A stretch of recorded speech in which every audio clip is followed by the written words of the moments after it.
Hey guys, this is UndergradSteve. I'm here to record the Q&A. I've got a number of your questions picked out below me, and I hope I can give some interesting answers. Number one, do you have a favorite girl? If yes, who and why? I think there are two answers, and I think these are the same answers that I gave back when that question was asked to me in like CK1 times, years and years and years ago. First one is kind of basic. I like Nora. I think Nora as a character has always been really fun to write. I think especially her like early arc, she was kind of the backbone of CK. Like obviously Chloe is kind of there as the big kind of, oh, this is the popular girl. But I always knew that Nora was gonna be, early on especially, has such an important role as this like, she starts off as someone, she's with Chris, she doesn't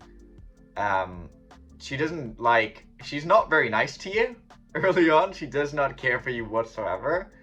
And to have that whole arc until eventually in I believe it's in Paris, where she can cheat on Chris with you. It's just, to me, that was always really, really exciting to do. And the drama of, hey, this is like, especially if you're a wolf, this is like your mentor.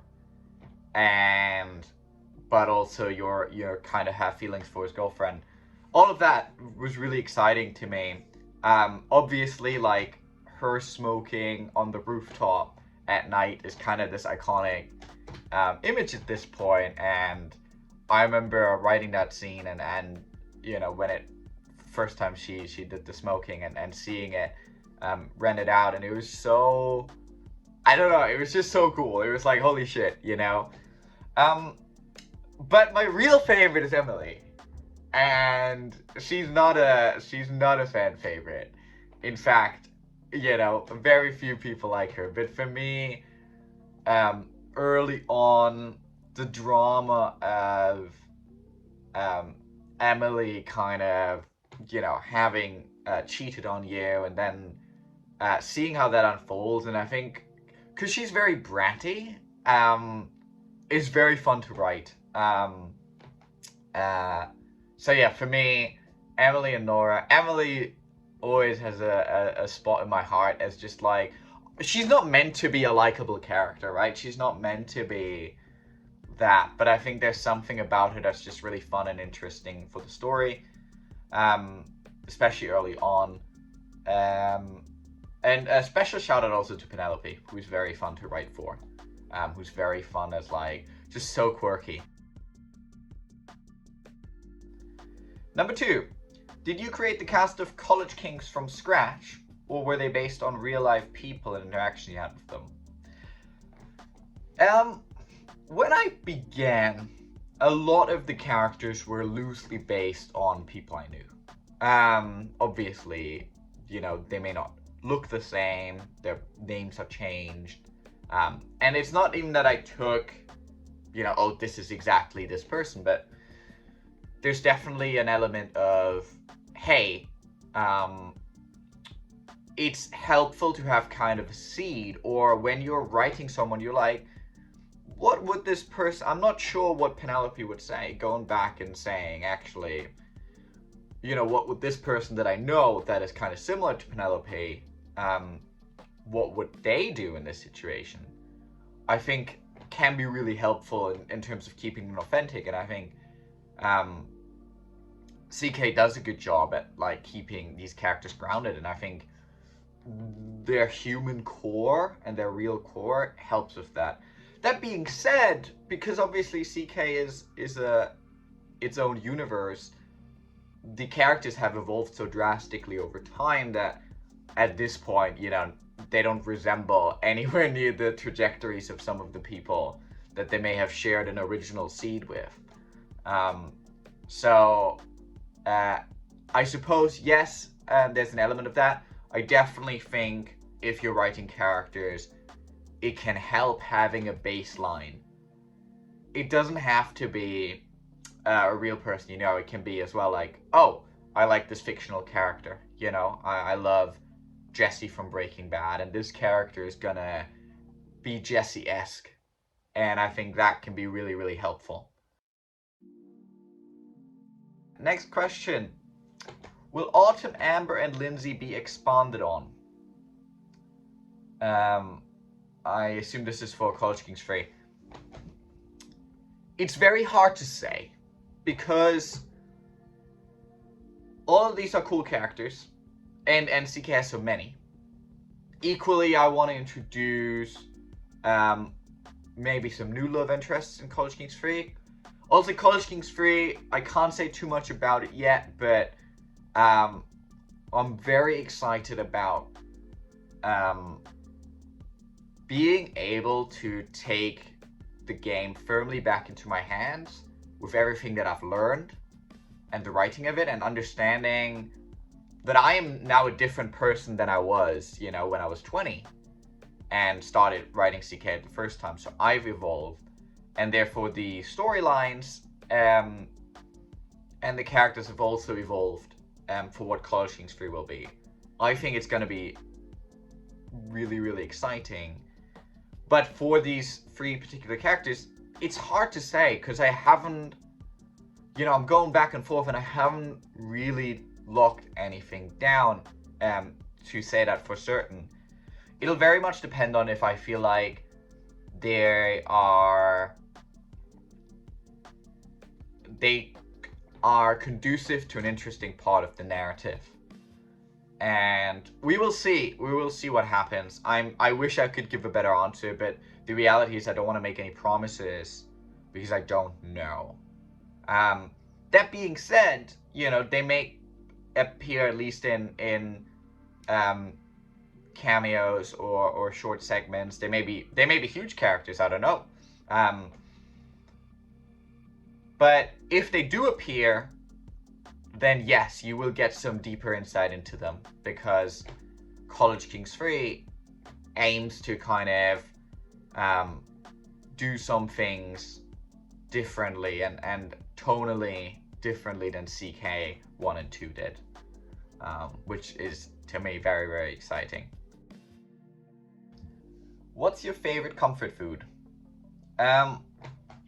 So I am originally from Germany, and in Germany, my mom used to make this amazing pasta dish, and it was like a cream-based like pasta bake. I recommend rigatoni, fresh rigatoni if you can get it.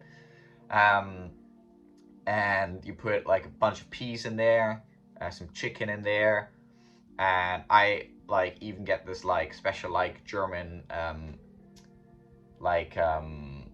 spice mix, I guess is what it is. Spice and herbs, and mix all of that together with the cream, put it with the pasta, and then the chicken and the peas, then put some cheese on top, put it in the oven. Fantastic. That's my go-to comfort food. But yeah, it is quite calorie heavy, so you gotta weigh up what you can. Number 5, which character did you have the most fun writing dialogue for?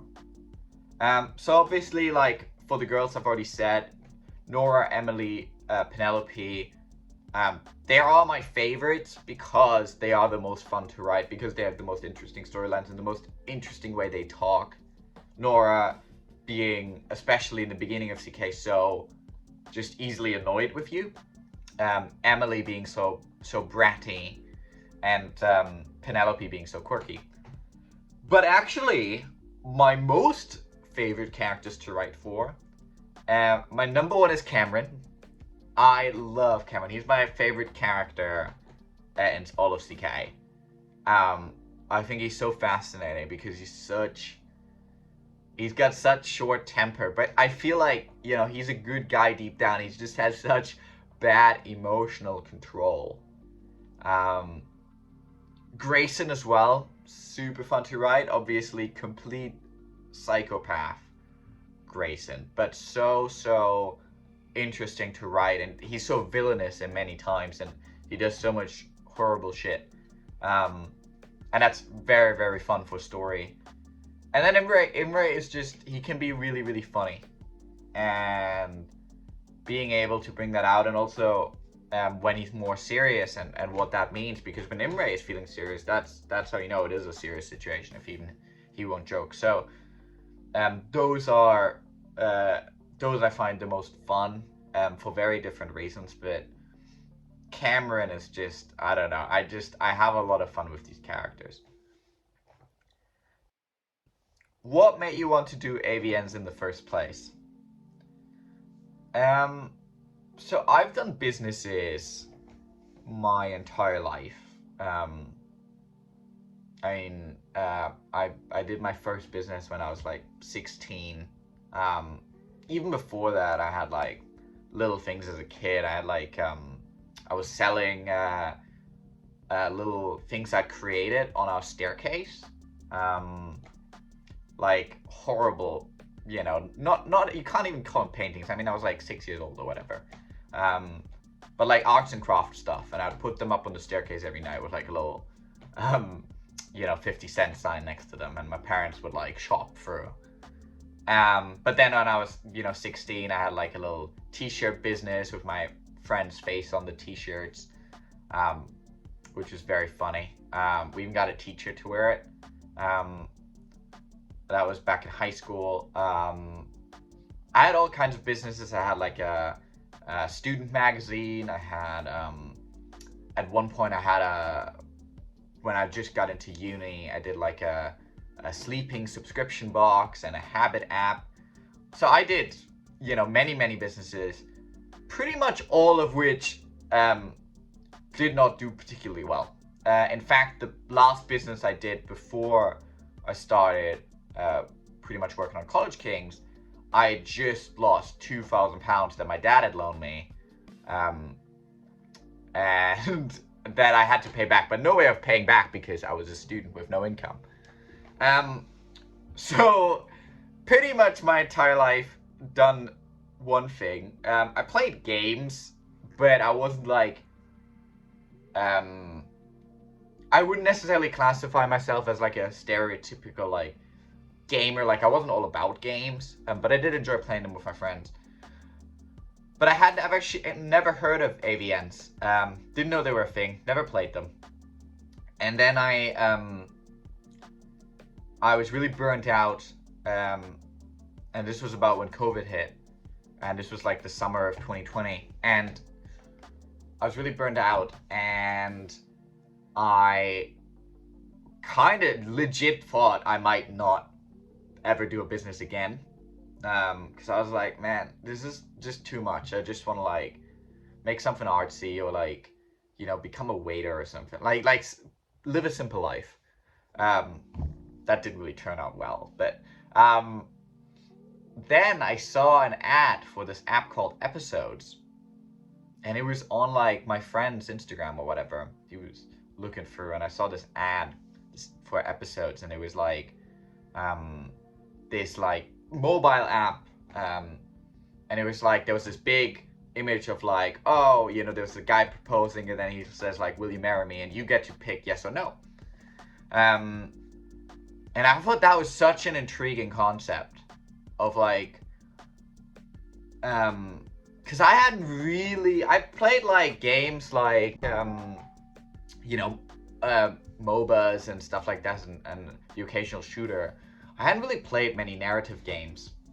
So the idea of like, whoa, there's this story, and it's like, you can make a choice. I don't know, it never really occurred to me that that's a thing. And I thought it was so cool. I thought it was really intriguing. So I wanted to make a mobile app where you can make choices. I was like, I can do that. Immediately disrupting my plans of becoming a waiter, but oh well. So I was like, yes, let's do that. And started working on that. Didn't know how to make an app. I had made a habit app before, but actually that was my cousin coding it. So I didn't know how to code. So I went onto like this like app maker website where you could make an app without coding. And didn't know how to make 3D models. I had to learn that. Like, didn't even know about DAZ, which is the software used for College Kings. Didn't know about any of that. Also, I'd never written anything before. Really, it was a terrible idea. It was a bad plan. It was a bad plan. I didn't know what I was doing. But I was like, you know what? I want to do that. Then looked more into it, and as I started writing it, one big problem I had was like, I was very aware that the target audience for these kind of apps, like these little mobile apps with these little stories, they're teenage girls. And as I was writing it, I had no clue what a teenage girl wants in the story, right? Like, I didn't know, are they grossed out by kissing? Do they like kissing? Is it okay to imply sex? Because that boy, I was a 20-year-old guy. I really had no idea of what my target audience wanted. And as I was writing, I was like, this is impossible. You know, I have no clue what's going on. And then I was like, whoa, what if I make this game for myself?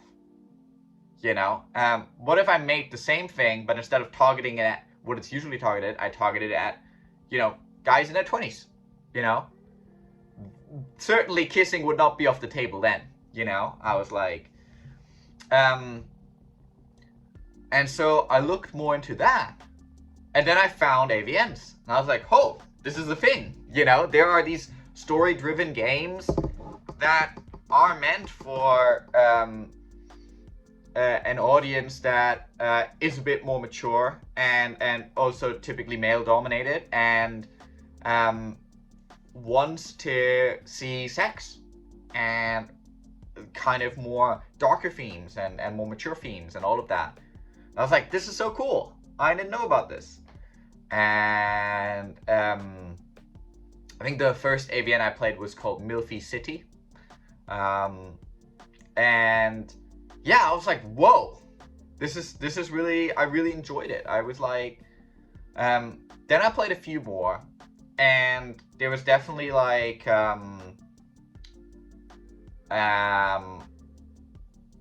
there was definitely like, for me, one of the problems I faced playing a couple of AVNs was that I didn't quite enjoy some of the, what seemed to be the standard at the time, which is you had this huge penis. This is gonna sound really bad, but like, I could not relate to some, like, girls coming up to me in the game and being like, wow, I heard you have a 20-inch penis, and that's why I would like to suck your dick. Never happened to me in my life, right? And no offense to my penis, but like, it's just not how it goes for me. So for me, that felt less exciting than the parts I could relate to. So then when I got excited about making my own, I was like, okay, great, I'm gonna make my own, but I'm gonna make it more grounded. The main character in CK isn't gonna have a giant penis.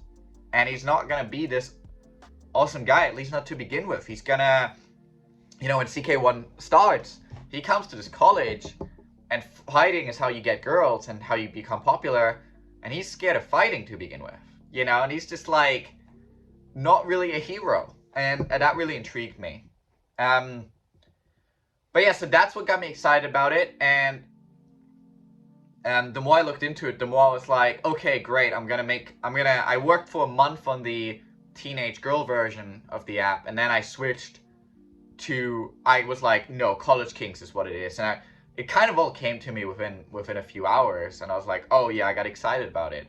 But then I realized, okay, these are PC games, don't know anything about, you know, the software for that. I just worked with this, like, I couldn't code PC either. Really, I could not do much. I had to learn a new 3D software as well. Had to learn DAZ, had to learn RenPy, had to learn all the tools used. And again, my writing, I had not known anything about writing, so I was just like, okay. I hadn't even written short stories as a kid or anything like that, so making kind of College Kings as the first real ever game I made, yeah, was a challenge, and yeah, but obviously people ended up liking it, which I'm very grateful for. So that's the very long-winded answer to what made you want to do AVNs in the first place. That's what made me want to do AVNs. How did you begin your career as a game developer? Like that. I mean, it's kind of the same answer, right? What I will say, in addition to College Kings, was, as I said, my first ever game that I made. I wasn't even trying to be a game developer. It wasn't apparent to me that by doing this I'd become a game developer. You have to understand that when you make like 5, 6, 7 businesses over the course of a couple of years and none of them lead anywhere, you get into a mindset where I did not expect College Kings to have any financial success whatsoever.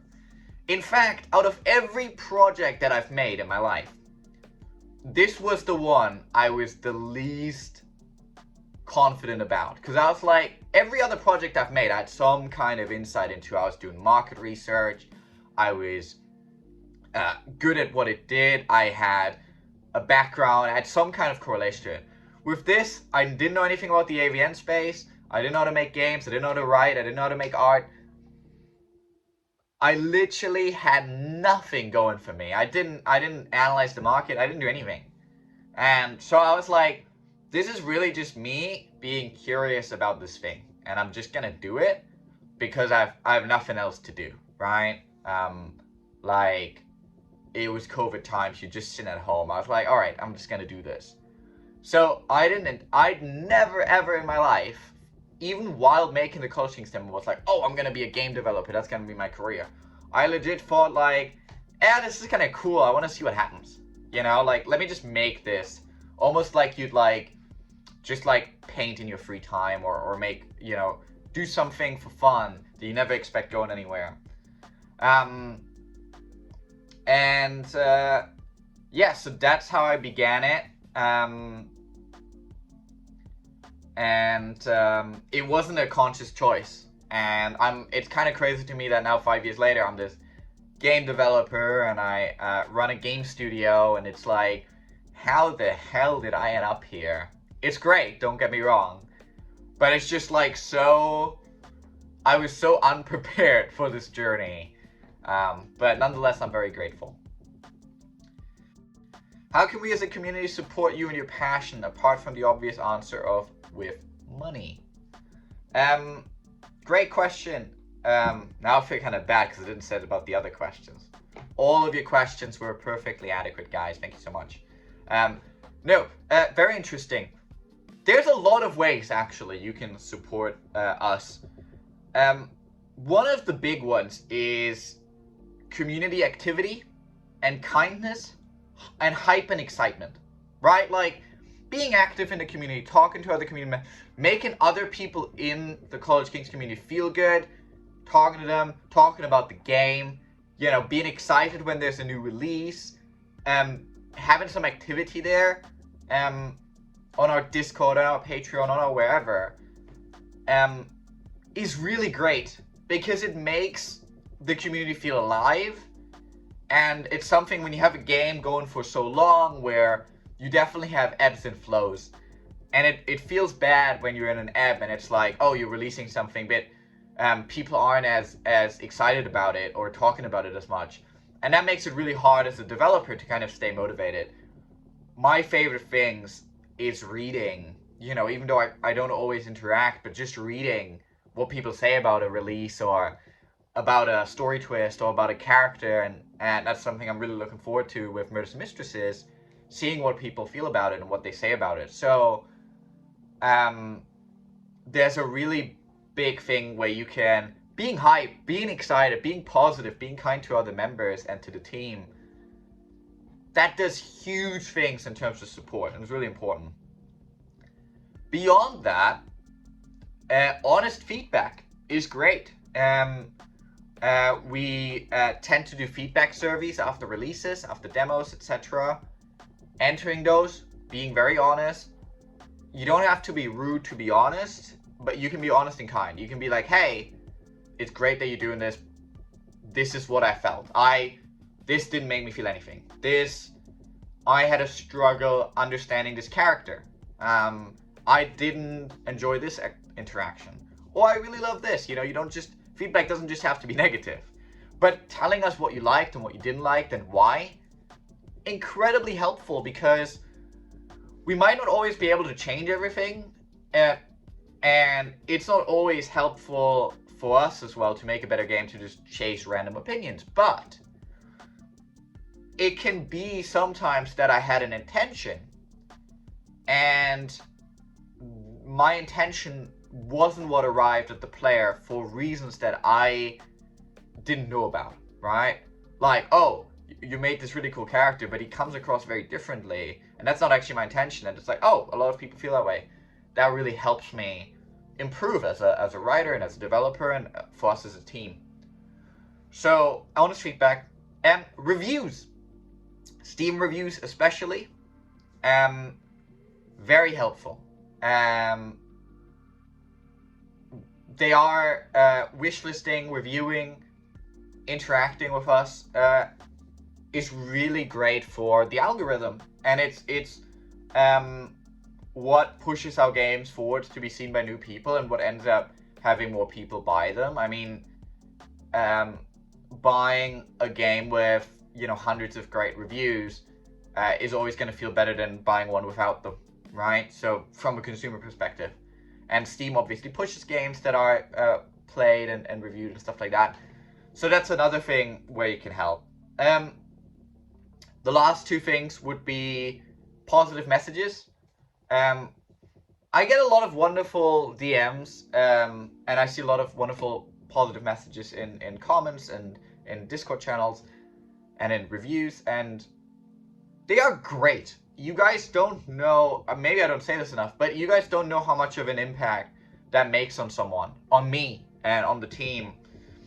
There are days where I feel really bad about the progress of the game, or about how production's going, about how my writing, about, you know, we're all humans. Sometimes we feel bad about our creations, right? Seeing someone message me and go, hey, I just wanted to say I just played College Kings 1 and 2 and I loved it. It made my day. I had a great time. I really connected with this. Thank you so much for what you're doing. Seeing that is like, it's so amazing. It feels, it's an incredible just rush and satisfaction and gratitude that it eludes for me. So yeah, that's great. The last thing is being understanding. And this is something where I would say our community is pretty good at. As I said in the previous answer, I was not well prepared for becoming a game developer with no experience of how to structure a game, what it means to even write a story. When I started writing CK, I just started writing, right? I didn't even know. I had a couple of ideas, but I had no idea, like, where's it gonna go? I didn't even know the next scene. I was just like, okay, I guess what happens next? I guess he walks down the street. Okay, I guess he runs into Penelope. Okay, I guess they go shop. It was so unbelievably, I knew nothing, right? And I knew, even though I'd run many companies, none of them ever had any employees, you know? They're all like me, freaking trying to sell t-shirts to my student friends. So it was like such a different thing of like, oh, now I have people working for me. Now I have a team. Now I have thousands of fans that are expecting something. And it was like, I was so ill prepared. So even to this day, 5 years later, 5 years of having done this, I still feel like, oh wow, how do you best do this? I don't actually know. How do we, you know, ensure these things? And I still struggle with a lot of these things. And I think some parts of my mind are better suited to certain parts of the job than others, right? I think I can be very creative, and I think clearly I have some natural affinity towards storytelling. But on the other hand, there's a lot of things with management that I really struggle with, you know, and I have a great team that really, really helps me through this. And without them, it wouldn't be possible. But it's just like, when it comes down to me, I don't always make the greatest decisions. So, not out of ill intent, just because I'm like, oh, I did not expect that to go that way. So, being understanding for you guys is really helpful to me. Again, I'm just trying to make amazing games, but there's so much financial, logistical, community responsibility, this and that, to kind of sort through to do that, that sometimes it's easy to get lost in. So, great question, thank you so much. And, money is fantastic, don't get me wrong, it does a lot of things for us. But these other things are equally as important, and they make a real big impact. So thank you. What's your favorite holiday destination?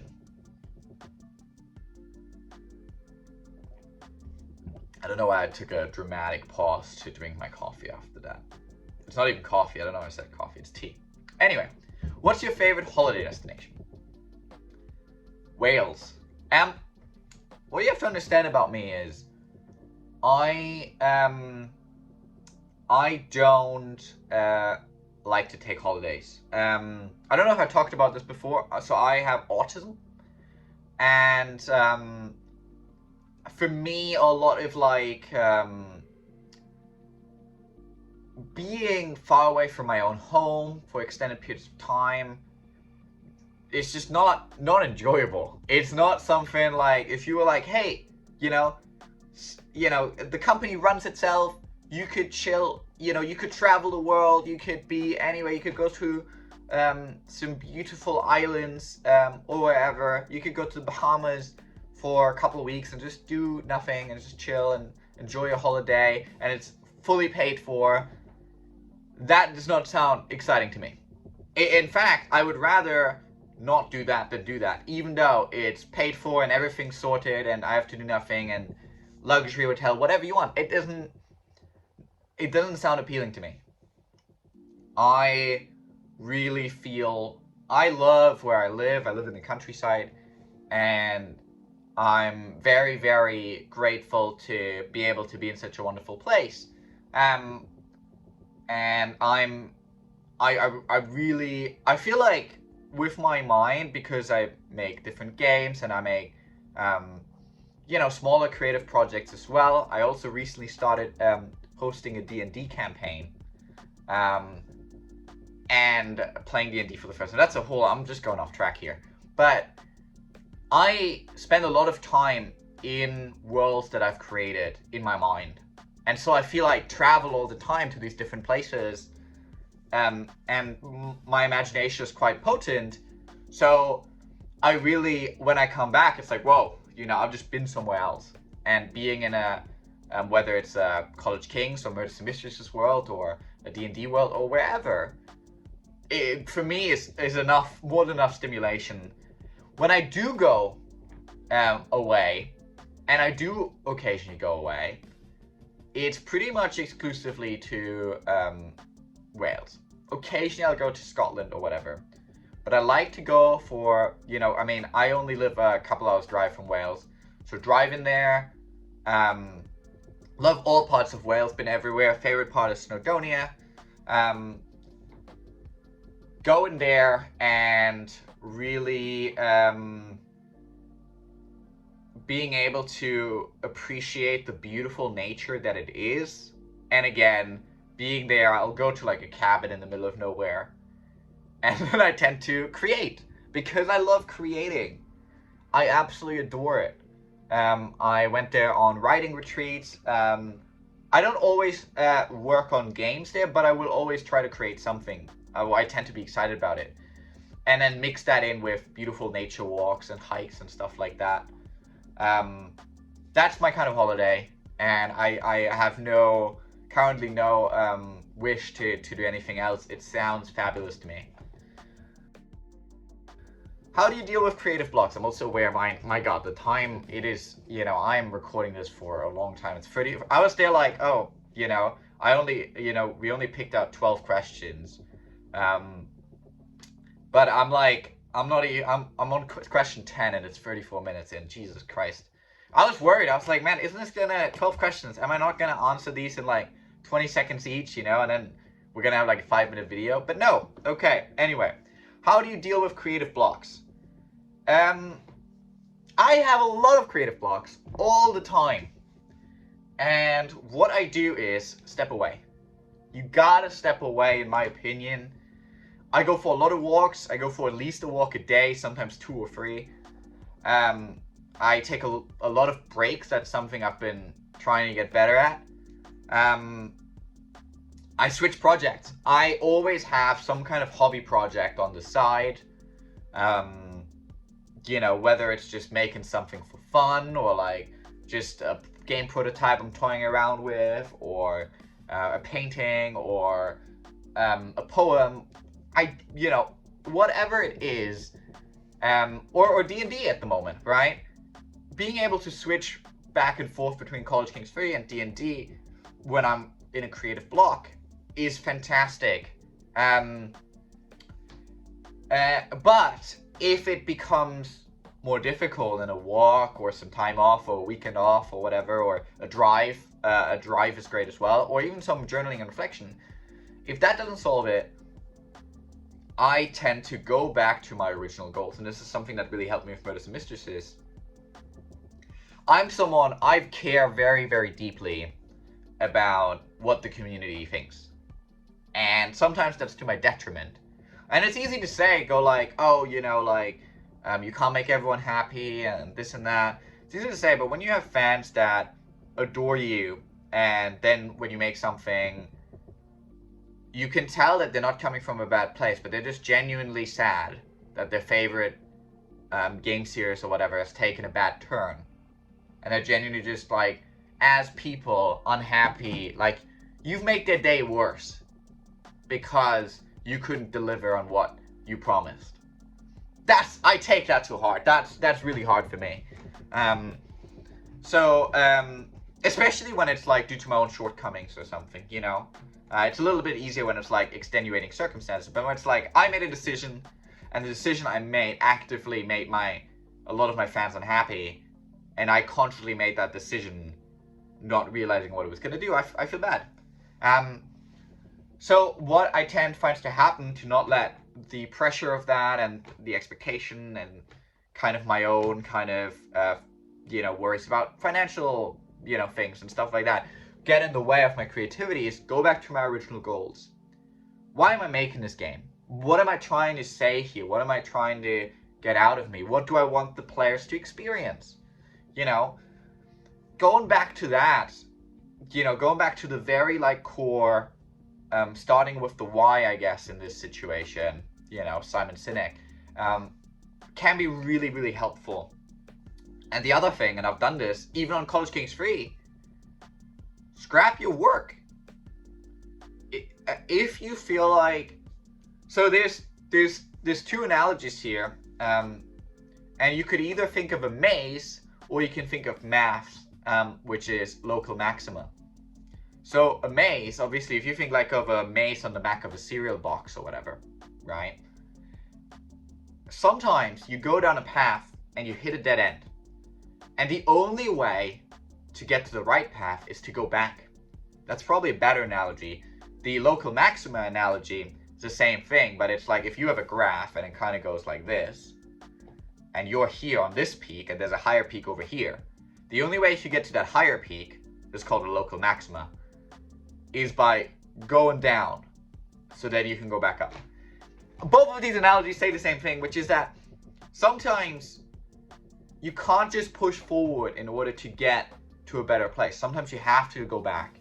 Sometimes you have to scrap your work. Sometimes you have to undo some of the path you've walked. Doesn't mean that path is wasted.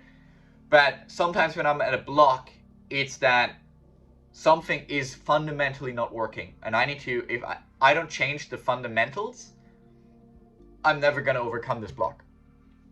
But that sometimes means scrapping significant portions of work, which is something I've had to do for College Kings 3. But I'll let you guys know more about that once I know more. But that's also led me then to new insights and new exciting things and new things where I'm like, wow, you know, for example, with College Kings 3 right now, what I'm exploring to me is so much better than what I had originally, where I'm like, I am so glad that I didn't content myself with this and I went down to go here. Last two questions. Number 11. What advice would you give someone who is just starting out as a developer? So obviously there's lots of great advice for developers out there. I'm gonna try and tackle this in line with something I said in an earlier thing. Why are you trying to be a developer?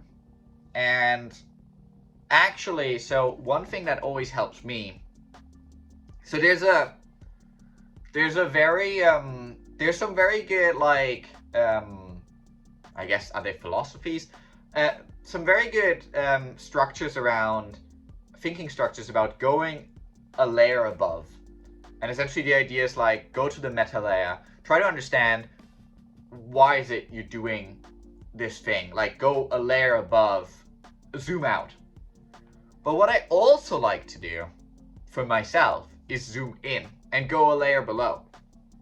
Instead of just going like, oh, I want to be a developer because I love making games. For me, for example, my meta layer is, I get lonely. And for me, being able to make games that make people feel less lonely is amazing. And I think College Kings does that so well, and I think Murders Mistresses will as well. You know, if you're lonely and you're playing that game, you feel like you're part of that group, and you feel like these are your people, and you feel like, you know, it's so beautiful to me. So what I'm trying to say is, that's the meta layer, and that's great. But going down a layer is like, understand your day to day. For example, my day, 95% of it is big creative work. And that's just me as a developer, because I've also let my team do a lot of the harder work, not to take things away, but like the more like grindy and kind of making the art and the more technical stuff. And I'm the blank page guy. And that's what I like to do. I like to sit in front of an empty page, and I like to create something from nothing. That's what I do best. Refining, making it polished, all of that is not my strong suit. And so that's what ended up, you know, currently is my life. I work on an empty page 90% of the time, and working from my own ideas and building them up, and then give them to my team to polish up, or to build structure around, or to build code around, or art around, or whatever. Understanding how you want your day-to-day to look, because that's where you're going to end up living, right? That's where you're going to end up doing hours and hours and hours on, and especially when you're starting out, you're going to do a lot of that. So understanding the games, the kind of games you're making, why are you making them, and what do you want to spend your time doing? It's all great going and saying, I want to make an adult game that I really care about graphics, and I want it to be the most graphically articulate game of all time. I want it to be an adult game that looks better than any other adult game. That's great. I mean, you don't have to make adult games, but if that's what you want to do, great. However, be aware what that means. Be aware that that means that you will be spending 80% of your time fixing art issues, refining the workflow for the art, pushing that to its limit. And the writing will be secondary, and the coding will be secondary. When you're committing to that level, which is fine, you can absolutely do that, but just be aware what that looks like day to day. Checking every image for perfection, every animation, refining these things. If that excites you, amazing, then do that. You know, for me, I love working from a blank page, and that's why that's a lot of what I do. But having that understanding, and for me it took a while to understand as well, what do I like, what do I not like. There was a time where I only did management. You know, and when I only did management, I freaking hated my job. I was like, ugh, I hate this. So understanding, and that's a good understanding, if you want to like, hey, I want to, you know, do you want to be a developer, or do you want to run this company? Do you want to do both? How big do you want to grow?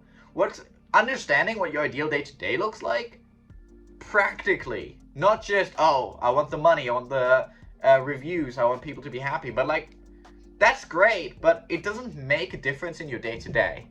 Because I can tell you that when we were financially doing the best, I was the most miserable. Not because of the finances. Don't get me wrong, money's good. I'm not against, money's good. But because at that same time, I was doing the most management and the least creative work. And that made me really unhappy. And right now, obviously, some of the, we're in the process of making a new game. CK2 is kind of over, and sales have,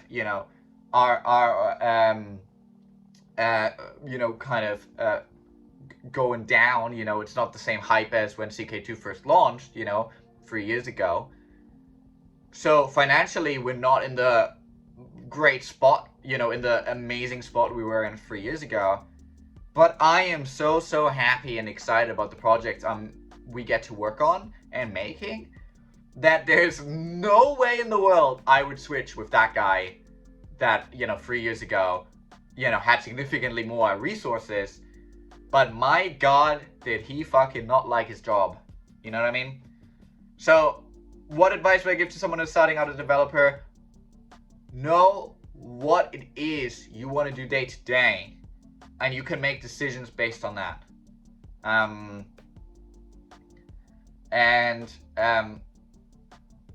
I think as well, just to add to that a little bit, one last thing. It's not, in my opinion, it's not worth perfecting something before you've shared it with people. So if I could give you one advice, like, share things with people when you don't think they're good enough. I thought the College Kings demo was pretty poor. It definitely didn't compete with anything that was already on the market. It was worse written, worse graphically, worse coded. But people liked it, and you don't know that. And there are things products that I've made throughout my life where I've refined them for 6 months, and then I, bring them out, and no one gives a shit because it's a perfectly polished piece of turd. And no one's gonna get that. But if you have a nugget of gold and it's really muddy and it's poorly made and whatever, people will still get that nugget. So I think share with people as soon as you can. Okay, final question of this ridiculously long Q&A. Amazing stuff if you stuck it out so far. Let me know as well in the comments if you like this and if you enjoyed the Q&A, and hopefully some of my answers were interesting or helpful. Okay, final question. How many love interests can we expect for Murders and Mistresses? It really depends on what you define as a love interest. So Murders and Mistresses is an interesting game because it's not structured like CK. Obviously CK has kind of the core girls, but there's really quite a fair division between many of the girls and the relationship statuses you can have. Many of them can be your girlfriends, and once they become your girlfriend, you can have dates with them and sex with them and stuff like that. And it really, College Kings is quite freeform in that way. Murders and Mistresses is in a way much more structured because each love interest has her own storyline, and some of them are, they all have, the amount of time you can spend with them is very different. For example, you have a wife, and she's kind of the main love interest, Morgan. And then depending on the path you take with her, whether your marriage is exclusive or poly, where you get to sleep with others and she doesn't, or open, where you both get to sleep with others, that affects also how much sexual content and dates you have with Morgan and what kind. But then there's also stuff like Victoria, who's your boss, and she is a big part of your life. But as you can imagine, it's not like you're just gonna suddenly start dating your boss day one of the game. You know, that is a long kind of process. So it really depends on, I would say, that the core love interests are maybe Morgan, Lou, and Kayla. They probably have the most content. Morgan definitely by far. But then there's a number of kind of secondary love interests who also have, you know, there's a number of like who also have multiple sex scenes and dates and stuff like that. But definitely like Murders Mistresses is much more about each of them having unique dates, unique sex scenes, unique story arcs that all really develop the characters and your relationship with them. And it's much more about that and the narrative and the experience of that relationship, rather than sheer quantity of repeatable sex and repeatable dates. Where in College Kings, it was much more important that, like, okay, here's your girlfriend, every week you get to do a date and the sex with her, and you kind of like, you get to do it with all your girlfriends, and it's very, you know, College Kings was more about like the experience of dating whichever college girl you wanted. Murders Mistresses is much more about all these different characters and how your relationship to them evolves.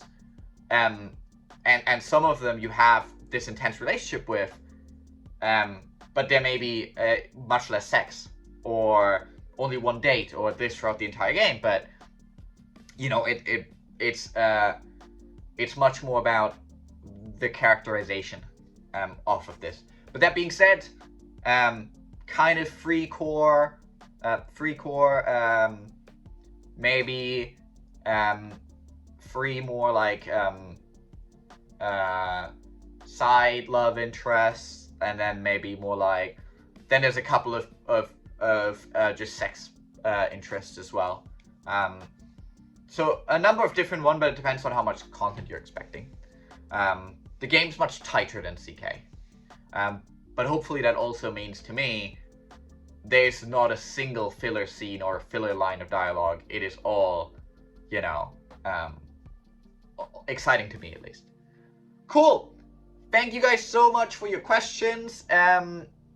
Really appreciate it. Hope you enjoyed this. Let me know if you want to see more of these. I hope you all have a wonderful day and are excited for the Murders and Mistresses demo.